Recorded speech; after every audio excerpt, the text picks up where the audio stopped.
Welcome to another episode of Going Hot. Today we'll be shooting the SIG P220 10mm. Going hot!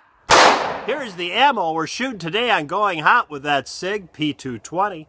It's the Hornady Custom 10mm Auto 180 grain XTP.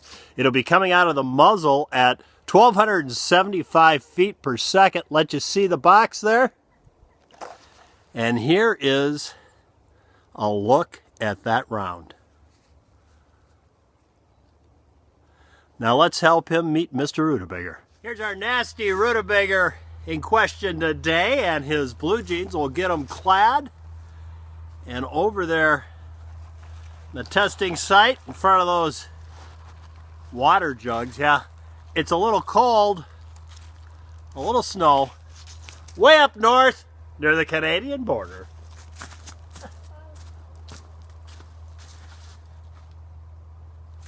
Get them set for the test. Let's go hot.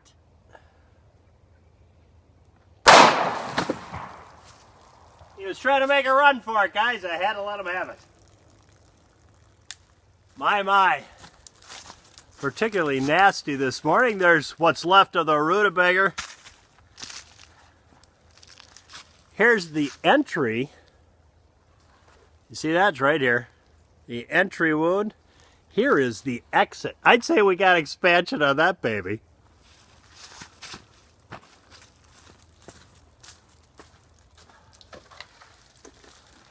One. Here's the first one. Two. Three. Went through. Four.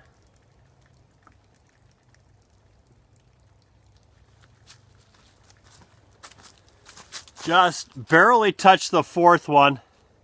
It's got an indentation there, but didn't go through. See if we can find the bullet.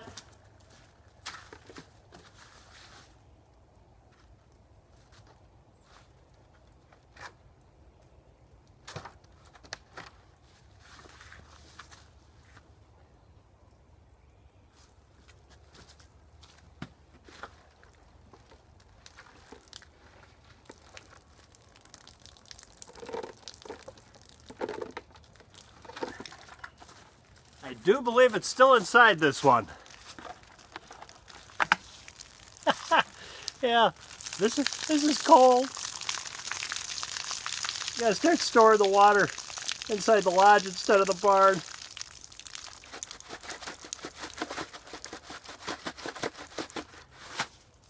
Ice.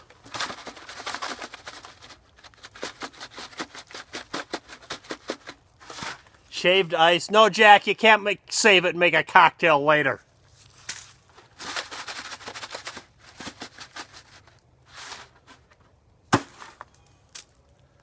And there we go. We found it. Here it is, guys. Look at that. No separation on the jacket. And what a nice job of expansion, just like that 45 ACP. And let me tell you, this stuff is priced right. The boxes I bought were $17 a box, and let me tell you, that's considerably cheaper than most anything else in the realm of self-defense that I found. Let's go back to the shop and talk about it. Well, here we are back at the shop, and Jack left me a little coffee here, and I'm glad he did. It's cold outside. As you'll notice, we got a little snow, and that was 48 hours ago. Usually the first snow, yeah, that stuff's gone within 24 hours, so it has not been a good fall here. We had 2 weeks last month where it was 90 degrees outside and so humid, you just didn't even want to go out, and we never saw the sun during that 2 weeks, and then it turned into rain, and it's rained ever since. Today's the first time I've seen the sun in over 2 weeks.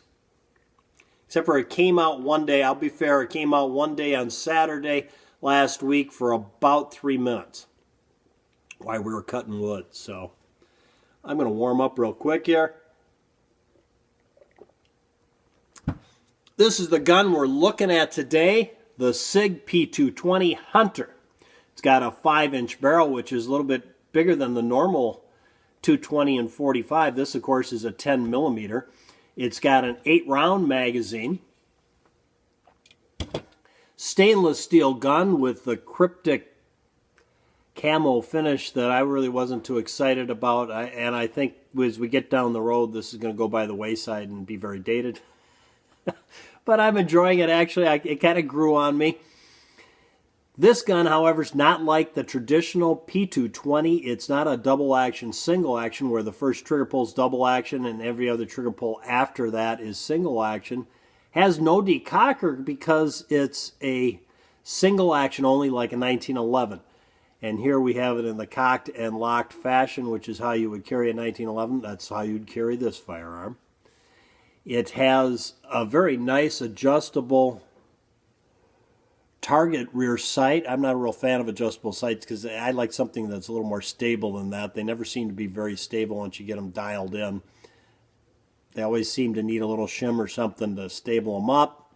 The front sight I could live without. It's a fiber optic night sight, a tritium night sight. I don't mind the tritium night sight. The fiber optic I'm not a fan of because I don't seem to be able to get a very precise shot with a fiber optic sight. I could do much better with just a clean blade. But that's Mr. Holster. Very, very nice gun. I have no regrets in getting this firearm. Of course, today we were shooting the Hornady ammunition, the custom.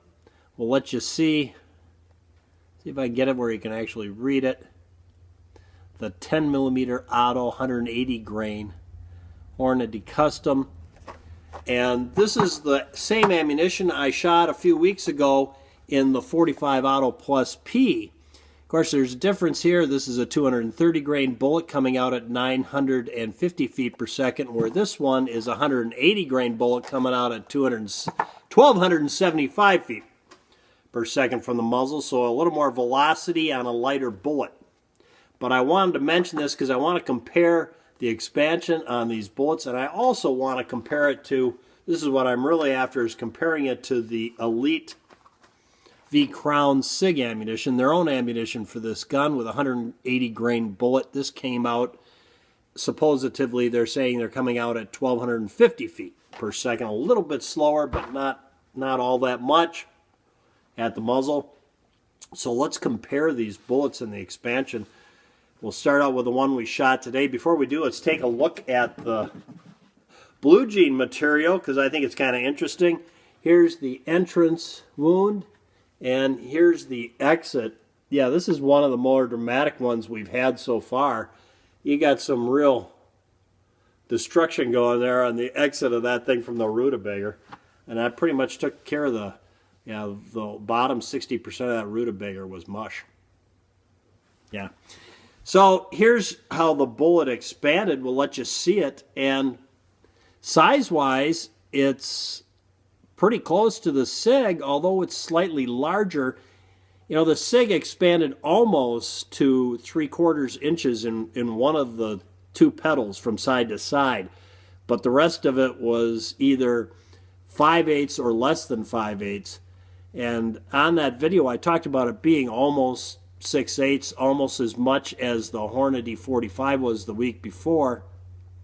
But in truth, here you've got one that's expanded. It's dead center between 5/8 and 6/8, and you'll see it's a full expansion. There's no little V's in there where the pedals are.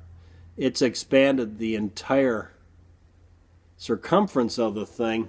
So I'm calling this as better expansion than what we got out of that SIG, although this is really pretty and textbook like they say it's going to be. There's a lot of holes in the edges. And there was only one area that it really reached close to the 3/4 mark. The rest of it was considerably narrower. I don't like picking out the furthest distance on the circumference and calling that the expansion. It just doesn't seem right to me. The other thing is the SIG lost the casing when it went in. And this has retained the casing, and I think that just gives it a little more impact. I think, because it's retaining that weight, it's going to go do a little more work on the way through with the extra weight on it. And this one actually penetrated, almost made it out of that third bottle, where the SIG just made it into the third bottle. So I think we got a little better penetration with this also. The other thing I like about this over the SIG, not that there's anything deficient about that SIG, I'm sure it'll get the job done then some, but this is considerably less expensive, or at least it was when I went to Brownells and bought it. So something to think about. Here, of course, is the Hornady 45 that we shot with the 950 feet per second, and as you can see, very, very nice expansion on this. Really pleased with this, and this is the one I'm using in my 45s. It's a plus P, but I don't think 950 feet is that dramatic. I think my 45s can handle that just fine. It's not going to be an issue. Very, very nice expansion, though, I think. And for the money, a fantastic, fantastic carry round. Well, there we go. That was my little comparison today, using that SIG, the same firearm we used last time, and comparing the Hornady to the Elite Performance ammunition, the SIG V-Crown. And I'd say dollar for dollar, I'm going with the Hornady. Nothing wrong with the SIG, though. It would get the job done. There you go, guys. Thanks for tuning in this week to Goin' Hot. Thanks for tuning in to another episode of Goin' Hot. We hope you enjoyed yourself. Till next time, from Mr. Holster and Jack, go out and stay safe. Well, I don't care if you want to make daiquiris because Cousin Jimmy's coming over.